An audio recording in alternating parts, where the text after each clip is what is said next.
Let's go ahead and get an update from our guest that we have in the HQ here. That would be Dan Lutz, and I want to talk to you about gold today. But let's go ahead and get an update from you on status of things and what you see around the corner. Okay. There's a couple of things that I'd like to point out that I was made aware of after doing our initial interview. And the interview is doing really well. It was at 2,700 views so far. So keep 24 hours. Keep passing that on.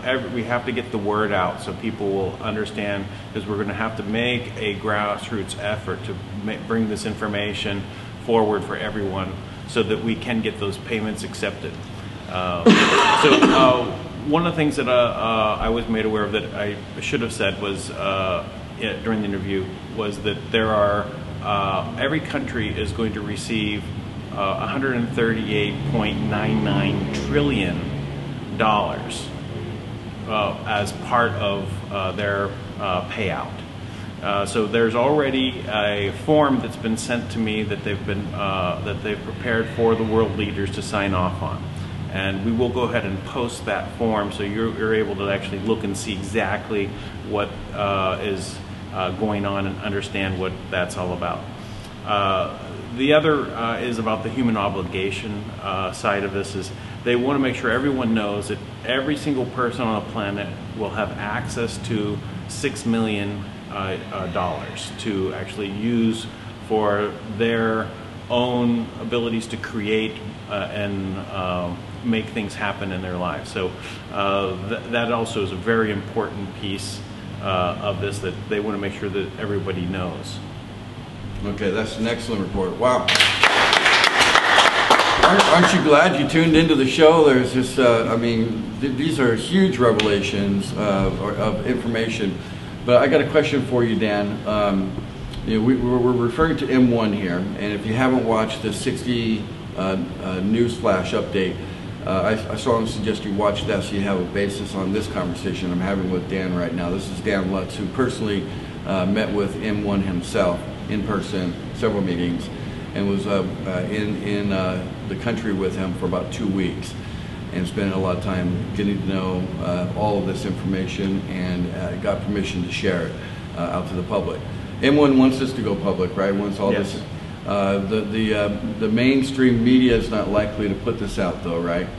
No, the mainstream media is controlled by the same entities that want to keep the current fiat system going and actually convert it to a completely electronic form where there is no privacy as with using this electronic currency that they're going to be pushing.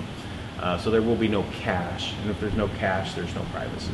Okay, so what's happening is things are changing regardless of what you or I or anybody else does. I mean, the world is actually changing around us.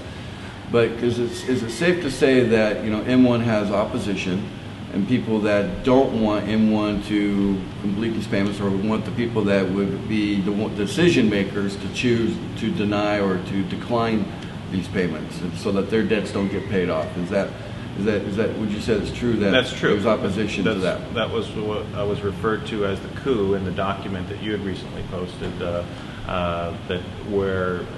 resulted with John F. Kennedy being assassinated, so that the dollar wouldn't have an actual asset base. So they wanted to continue with the fiat currency so that they can create this boom and then bust.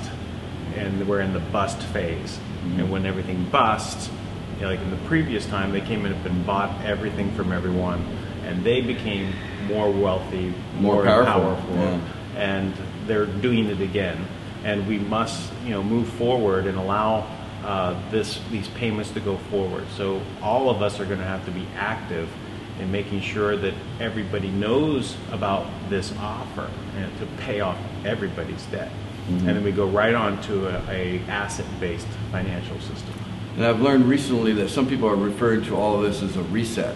So, I mean, and there might be a couple of versions of what is intended to be a reset. And so I would consider moving towards an asset-based, you know, financial system as a positive reset. So yeah, why reset into the same one that caused you to have a reset in the first place? Right. You get so much debt that nobody can do anything, and everyone loses so much of their life's productivity to what? Yes. So yes, there are a lot of people out there who may not understand that, you know, once you learn about this information, it's something that you want to get out to the people that you know and love, so that they too can also get to know the information, so that they can get out to other people that they know and love, and through that it can be spread. And with social media, it's very easy to do that. You can just on Facebook, you can just click share. That's it, one click, and all of a sudden every one of your Facebook friends, whether you have hundreds or you have thousands of Facebook friends, they have access to your wall. They can see what's on your wall. When they see that and they're inspired to click and share, then it just spreads again. So right now, last time I checked, I had 44 shares. It's one of the highest posts we've had shared. I don't normally encourage sharing because I like to keep the comment base to our own wall. But in this particular case, this is a news flash. This isn't like a team building type post. This is actually a news flash, a public news flash, where we want the news to get out. So because of the nature of the post, I would say share it and encourage everyone to share it and get the news out there so people know. Because the bottom line is, if the opposition has is armed with the fact that people don't know, right? That arms the opposition to this, that it can't move forward, or the decision makers can secretly decline, you know, these payments. But if the whole world knows that these payments are being made, and all they got to do is be received, and then, you know, they try to decline it, then the whole world will know that they were declined by who, so, you know, and be able to nail down whoever the person was that made that decision, right? And there'd be accountability and responsibility there. So another thing that came up, I saw a lot of people very, very concerned about, oh my God, what if all of a sudden everybody was a millionaire all of a sudden? Well, that's not likely to be how it rolls out. I mean, it's access to the ability to have, you know, an asset base in the millions, but I don't think that instantly everybody's going to end up with millions. I don't think that's the design, or is it? No, it's not. There is a mechanism that will be in place to allow you to have access to up to 6 million. And so that makes you a millionaire. Right, so everybody becomes a millionaire, but they're not necessarily carrying on with the lifestyle of a millionaire day one. So once again, learning and understanding and then sharing all of a sudden become vitally important. What does that sound like? That sounds like team building to me, right? Yeah. That's what team building is all about. And team building probably is more critical and crucial today, in today's modern time, than it probably ever has been in any period of time, because we're also facing, you know, situations where if we make some big bad choices as you know, as mankind or as society at large, you know, it could result in, you know, even the end of our species. You know what I'm saying? So there are some technologies that are very powerful, and if we're not careful, if we're not working in a responsible fashion, it could end in total destruction. So I think we need to all understand this is vitally important, and there is a personal gain and there is a potential risk of loss here, you know, that if you ignore these things, if you choose not to, you know, help share them and get the message out. But I want to demonstrate the power of, you know, something that's asset-based, okay? So for most of history, money has been considered an asset-based type of thing. Okay, usually gold. You know, okay, so here's a chart. This one goes back to 1883. This is the gold. This is the actual price of gold in U.S. dollar denomination, starting in 1833. And notice, it's like the price isn't fluctuating. Price doesn't change, right? Where's the inflation? There's no inflation. It's asset. It's an asset based, right? I mean, if you go to the U.S. Constitution, read the Bill of Rights, it talks about, you know, that, you know, anything over, I think, $20 can be, you can call for a trial with 12 of your peers, right?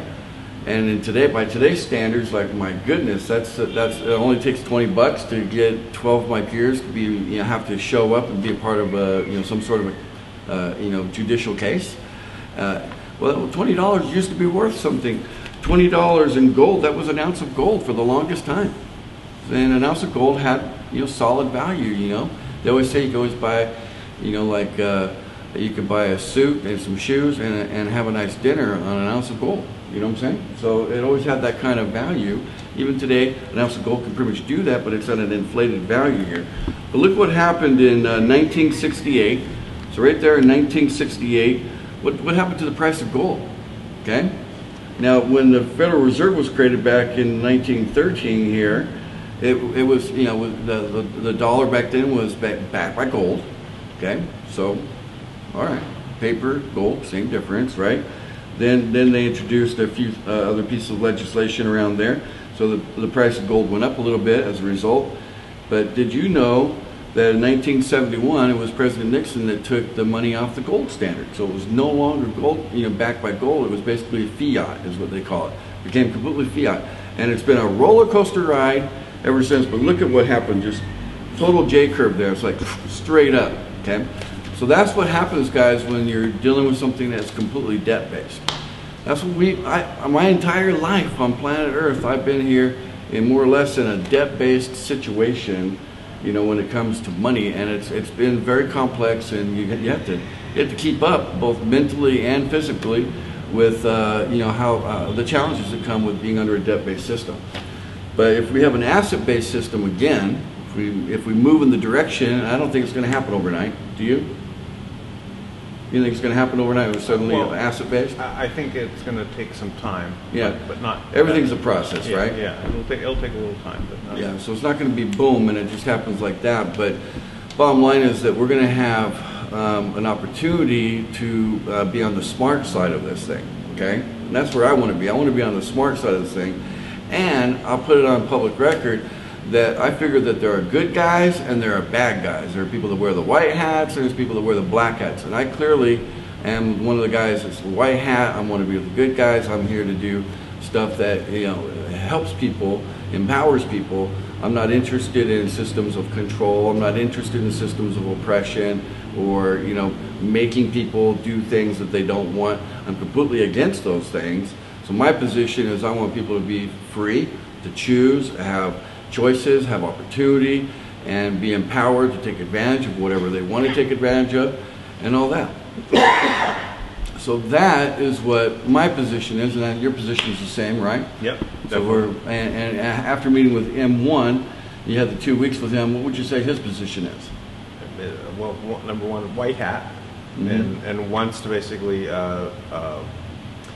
do the best thing for the planet and bring everybody forward. So. And he's gonna convert everything to an asset-based system. They have the assets. And so, based on what's running through his veins, which happens to be the blood of all 128 royal families, and the reason the reason why this back a while when they came up with names that were a lot simpler. So this is the plan of experts, right? Right. This goes back many generations, and this group of experts came together and said, okay, there's all this infighting between royal families and all this stuff around the world. Colonialism, all that stuff that was, creating havoc. Like they couldn't move their stuff around without one family stealing it from the other family. Stuff like that was going on, right? And so because of that, they came up with this idea that, well, if there was one person that represented all families, and that person was empowered with checks and balances in place, but was empowered to have some authority based on the blood, that then there would be no need for that infighting. There'd be no more need for the, let's just say war. You know what I'm saying? There'd be just no more need for it. It'd be like, why? Let's just move forward, and everybody gets what they want. And they also wanted to set up the complete world structure for governance, but that didn't mean that it was replacing governments. It was actually, the foundation of, like, say, the League of Nations and then United Nations, but to set up a system that allowed for diplomacy. Diplomacy. Yeah, exactly.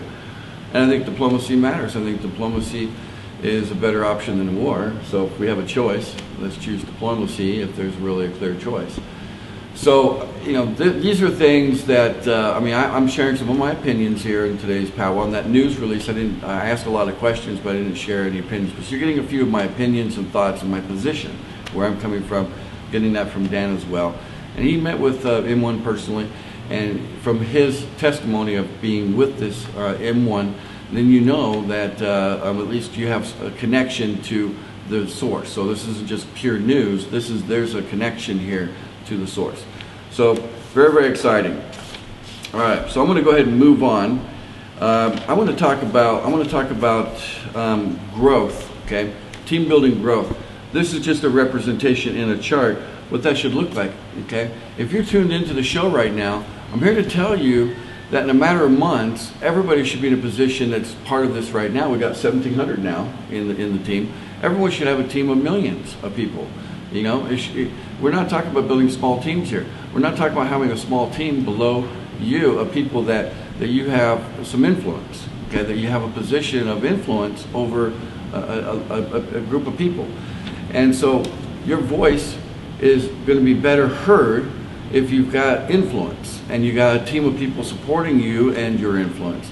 And as long as your influence is used to do good, and that's why I've always said, what are we doing, guys? What is this all about? Is this about money? Is this just about money? Of course not. This has never been about money. This is about good people uniting with good people to do good things. That means to improve things, not just change them, but to improve them where we have a consensus. Yeah, that's an improvement. We agree, we improve things. I mean, when a group of people come together and say, yeah, things are better now, you know, that's what we're shooting for here. And it takes people being united. And I got to tell you something. We have seen a lot of people catch on to the Millionaire Revolution with love embedded in that. And we have a cover that you put on your Facebook wall to join the Millionaire Revolution. And like, what's your situation with the Millionaire Revolution? Oh, when people send me friend requests, I have no idea who they are, but I know if I see that in their backdrop, I just immediately add them as a friend. You trust them immediately. That's all the way I know. And so otherwise, you know, there's no way for me to know if I want to have them added, because I'm only using Facebook to participate with what you're doing. Yeah. And so. Exactly. So we're on a revolution. We're here to revolutionize, and we're about encouraging people to have that opportunity to be a millionaire. Okay, our show was about becoming a millionaire long before M1 became a part of the show, but now M1's becoming a very exciting part of the show. And who knows, maybe one day I will have the opportunity to interview him on camera, and you get that direct experience. Maybe one thing will lead to another. I hope. You know, we'll see what happens. But right now, you know, there's communication happening through Dan, and we're getting fed the information right now through Dan. So I've got an exclusive here with Dan here, you know, to get this information out to the world. So yeah, we want to be building teams. We want to have some influence. You want your positive voice to be heard. Okay, let's face it, your negative voice is probably not going to help matters. Okay, we all have a negative voice too, but when we use it, it tends to destroy. Okay, so I always teach people, use your positive voice and strengthen that voice. And there's plenty of things to be positive about. Let's be positive about those things.